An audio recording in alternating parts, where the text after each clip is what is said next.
South Canara photographers ಅಸೋಸಿಯೇಷನ್ನ Kapu ವಲಯದ ವತಿಯಿಂದ ವಿಶ್ವ ಛಾಯಾಗ್ರಹಣ ದಿನದ ಅಂಗವಾಗಿ ಪಡುಬಿದ್ರೆಯ ಹೋಟೆಲ್ ಎಸ್ಎಸ್ ಕಾಪು ಭವನದಲ್ಲಿ ಇಬ್ಬರು ಹಿರಿಯ ಸದಸ್ಯರಾದ ಬೆಳ್ಮಣ್ಣ ವೆಂಕಟರಾಯ ಕಾಮತ್ ದಂಪತಿ ಹಾಗೂ ಪಡುಬಿದ್ರೆಯ ಕರುಣಾಕರ್ ನಾಯಕ್ ದಂಪತಿಯನ್ನ ಸನ್ಮಾನಿಸಲಾಯಿತು. ಕಾರ್ಯಕ್ರಮದ ಮುಖ್ಯ ಅತಿಥಿಯಾಗಿ ಭಾಗವಹಿಸಿದ ಪತ್ರಕರ್ತ ರಾಮಚಂದ್ರ ಆಚಾರ್ಯ ಮಾತನಾಡಿ, ಛಾಯಾಗ್ರಹಣದ ಹಿಂದಿನ ದಿನಗಳನ್ನು ಛಾಯಾಗ್ರಾಹಕರು ನೆನಪು ಮಾಡಿಕೊಳ್ಳಬೇಕಿದೆ. ಪೊಲೀಸರು ಕೂಡ ಛಾಯಾಗ್ರಾಹಕರನ್ನು ಅವಲಂಬಿಸಬೇಕಾದ ಅನಿವಾರ್ಯ ಪರಿಸ್ಥಿತಿ ಇತ್ತು. ಛಾಯಾಗ್ರಾಹಕರಲ್ಲಿ ಉತ್ತಮ ಕಲಾವಿದನಿದ್ದು ಅದನ್ನ ಗ್ರಹಿಸಬೇಕಾಗಿದೆ ಎಂದಿದ್ದಾರೆ.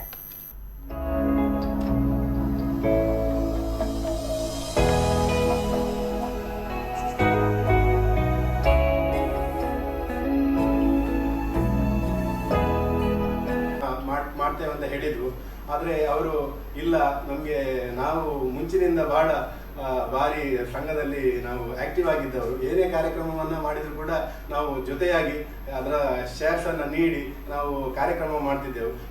ಈಗ ಸಹ ನೀವು ನಮ್ಮನ್ನು ಗುರುತಿಸಿ ಗೌರವಿಸಿದ್ದೀರಿ. ಅದಕ್ಕಾಗಿ ಅದರ ಏನು ಜವಾಬ್ದಾರಿ ಇದೆ ಅದನ್ನು ನಾನು ನಿಮ್ಮೊಟ್ಟಿಗೆ